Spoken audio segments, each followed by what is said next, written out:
We're going to now work on the panel up here, and we have first Goldman Environmental Prize recipient Diane Wilson. She's got this fabulous hair right there. She's a fighter for all things right. She's a mother, she's a shrimper, fourth generation shrimper, she's a social justice advocate, and what she's about to tell you is fascinating. She will be available along with the rest of the panel the second half hour to answer questions. Diane.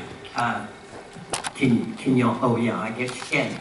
Okay, I'm a fourth generation fisherwoman, a shrimp boat captain, and I'm a mother of 5.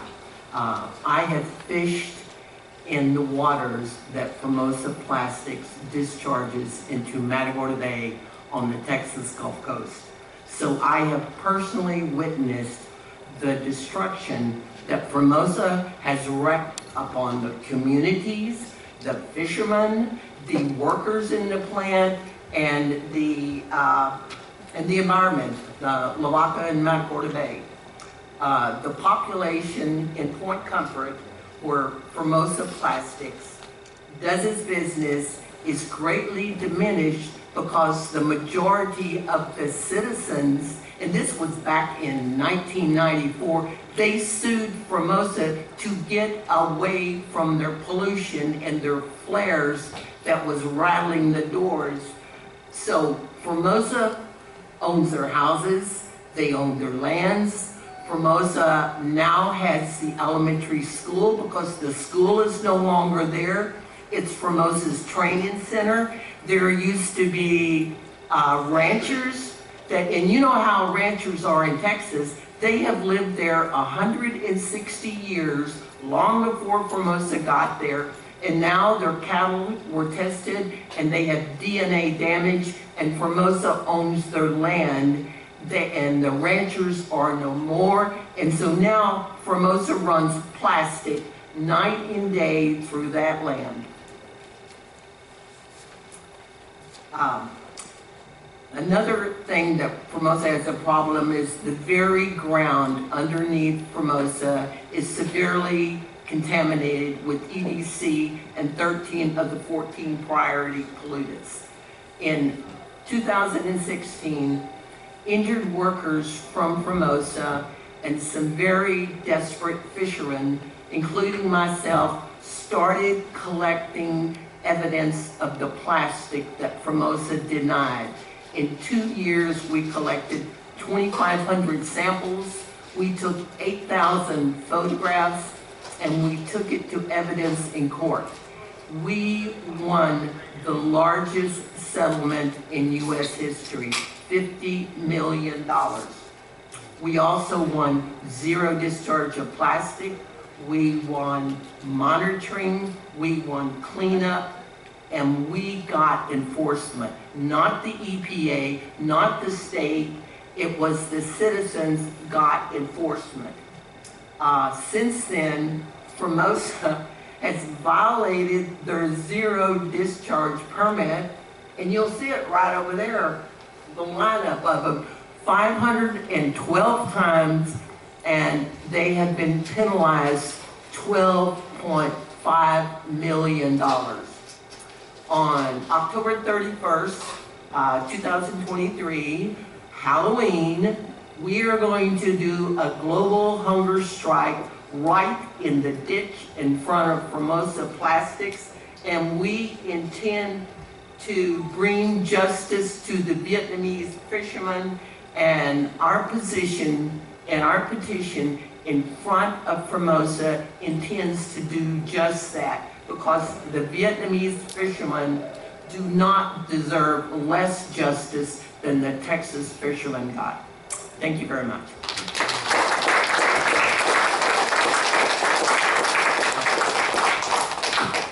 Thank you, Diane. Another real inspiration, they just keep coming, is going to be Sharon Lavigne. Sharon is a grandmother. She's one heck of a fighter. She's founder of Rise St. James. It's a faith-based, grassroots organization fighting for clean air and water. She's also a Goldman Prize recipient. This woman will inspire you, and I just have a question for you, Sharon. Sharon, you stopped a multinational, multi-billion-dollar corporation from building a plant that would have polluted your already polluted community. Please, how did you do that? Good morning, everyone. I did it by speaking to God. When I spoke to God in 2018, first of all, I heard about Formosa Plastics would be built 2 miles from my home. The governor announced it in April of 2018. And we already bombarded with 12 industries within a 10-mile radius. And I said, that's not going to happen. He wanted to build this industry 2 miles from my home. And I said no. So I went to God and I asked him if he wanted me to leave. He told me no. I asked him if he wanted to sell my home. He told me no. So he put a fight in me that no one could ever take from me. And I started to fight. I gathered people in my community. I had meetings at my home. Then we started an organization. We didn't know what to do or how to do anything. All we knew was one thing. It wasn't coming in St. James, not 2 miles from my home. And then we went to the parish council meetings. We expressed our concerns. And we asked them not to allow Formosa to come in. I went to the meeting myself. And all the council members said yes. That put it like an arrow pierced my heart. I thought my own council person that I live in walking distance would have voted no. Because if I'm being polluted, he will be polluted also. So we started to fight. We wrote letters to the parish council. We asked to speak to the governor. We marched from New Orleans to Baton Rouge twice. 5 days, the next 10 days.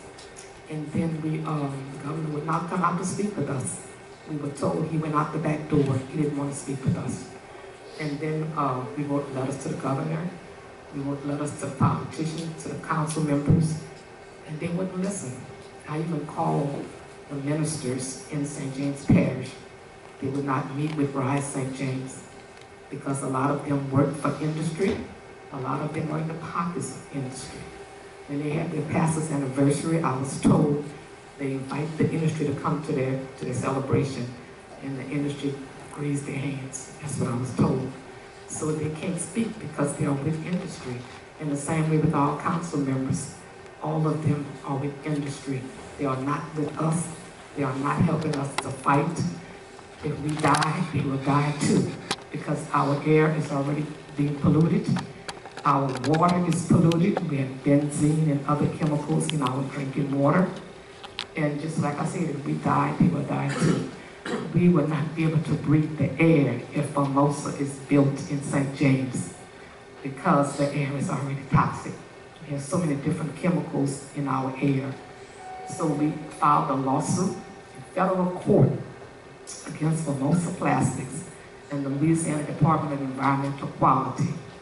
The judge ruled in our favor on all 10 counts back in September of 2022. Formosa Plastics didn't like that, so they are appealing it. We haven't set a date yet for the appeal, but we're still going to fight, and we're still going to win.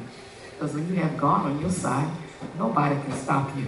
And I know that's how I got started, with God on my side. And I give him all the glory and all the honor.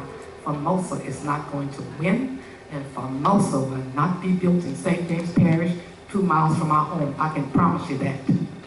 Amen.